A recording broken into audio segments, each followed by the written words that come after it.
Good morning, Canadian Heart. My name's Wilson. Today we're going to do a Halloween eyeball coaster. So I'm going to move you over to the overhead cam. We'll discuss the yarn and we'll discuss all of that over there. See you in a second. Okay, so this eyeball coaster, I'm using a very chunky yarn. This yarn I was given as a basic gift from my stepmom, who doesn't want to do any more knitting. That's what she would do, and she thinks she's gotten too old to do it, so she gave me all of her yarn. And this is, I told her a few years ago that if you were going to knit, it would probably be easier to use a larger yarn, and larger needles is probably how she'd like it better. That is a tip for people who have problems with their hands but like to do it. I do recommend a larger hook, a larger needle, and a larger yarn. So this one won't take that long. I did make the eyeball with a blue, oh, for goodness sakes, with a blue or a teal. I'm going to use a brown for this one. And I did use, let me see, there's my hook. Sorry, I have a few projects ready to go, so I'm just getting them all ready. So there's my hook. And just turn mine on. So we're going to get started. The white was the blend color, so we're going to start with the black. I do apologize. I know black is not a great color to start with, but it is the way you want the pupil. So you're going to start. You're going to chain 2 in your magic round. You're going to single crochet 6. 1, 2, 3, 4, 5, 6. Now I'm going to take this one and tighten it up. And if you've seen any of my other coasters, you'll know this is pretty standard. Then you're going to grab these 2 upper bars. I know they're a little hard to see, especially with black yarn, but some things are worth the struggle. So you pull that one tight, chain 2. Now this row is an increase row. So every stitch you put in, you're going to put a second one beside it. There you go. And then you're going to increase all the way around. So that's row 2. And I do hope to earn your like and subscription. I would love to hear from you in the comments section below. Even if you just want to say hello, I am all for that. If you are new here, hello, welcome to meet you. I have been doing this for crocheting about 17 years, and knitting my grandma taught me when I was about 5, 6 years old, so, or 6, 7, somewhere in there. I was very young, and she's taught me quite a few little tips. Now, I like to tighten that up because if you notice, the center hole can pull itself open. So this is why I usually only do 2 rows, and then I darn in the back. If you've been here, you know that. I hate tails. They get in the way. They make problems. You might grab it and use it instead. This way you know your working yarn is the one you want. And as you do the tails, you have less at the end to worry about.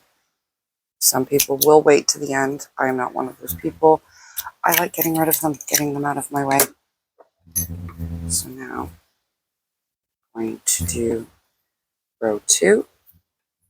So row 2 is a 1, chain 2 again. Now this one you will do, I'm going to get some yarn off the ball. So you're going to do 1 single increase, or 1 single crochet, and then an increase. So you're adding a stitch in between each increase. 1 increase, and you're going to do that all the way to the end. And then the next row will be 2 stitches and then an increase. I'm going to come back at the end of that. It won't be a very long video. If it's 8 minutes, I think I'll be shocked. But so I will be back when I'm done the black, and we will change to brown. So there, I'm at the end, and you just do the slip stitch for the last one. So then we're going to just trim. And then I can put this away. I'm going to grab this brown. And as I said, I don't really have much details about these yarns. This one actually came with a label. As you can see, it's a fairly old label. Not much details on it. Gives you a tension. And that's about all I've got. So now I'm going to do my center pull because I like my center pull. Anyone who's been here knows I do a center pull. And if you haven't seen any of my other videos, I did come across this tip recently about how to do a better center pull. And honestly, I have had nothing but good luck with it. So if I had a ball of yarn here that I could do it with, I will show you in just a second. I think I've got one here. So this is just a ball of yarn I'm just going to use. So you want to just roll the yarn in your hands. So just kind of do a very good rolling motion up and down the ball. Take that off, I'll put it on in a second. And what it does is it opens up on the inside. You'll be able to get your hands right in there, and then you can get a good center pull going. It really has cut down on the yarn barfs. I'm just going to put the label back on. So I do recommend it. I have had nothing but good luck with it. It is a really useful tip. I don't even know who I saw it on. It was just a really quick short I saw on Facebook. But I will admit, very, very useful tip because it has cut down on all of my yarn barfs. So this one should be 3 stitches now. And I'm going to grab both those ends. I'm going to hold them down as I stitch them in. So this is 3, and then you're going to increase on this one. So 1 single crochet and then 2 single crochets. And you're going to go around and do that in the complete total row. So 1, 2, 3, and another increase. 1, 2, and I call this the cheater's way to put in ends, just because I don't have to do very much work. And then they'll darn themselves in basically, and I don't have to do it. So if I can do that, I do it. It's also a great way to carry a yarn strand. So if you're doing a project and you want it to come up with you, so you don't want to see it on the back, you can always bring the yarn around and then you just start it on the next row. If I were changing colors, I've done that before. It's just an easy way to increase. It's an easy way to bring your ends together, make sure they look good. Don't have to darn them in then. One less step you have to do at the end. 2. And if you notice there, it tried to get itself hooked in, so I pulled it back down just so that it's not into the stitch and looks fuzzy later. Not. Go. So 1, 2, 3, so this one's an increase. 1, 2, and then we're just going to do another one. So it'll be 4 stitches increase, and then we will change to the white. I will be back when we do that. Actually, I decided I did the 2 on this one. So I'm only going to do 1 row of brown, and I'm going to do 3 rows of white just to see how it looks. And that way you've seen how both of them are done basically, because this is just a second row of brown. And then I did 2 rows of white.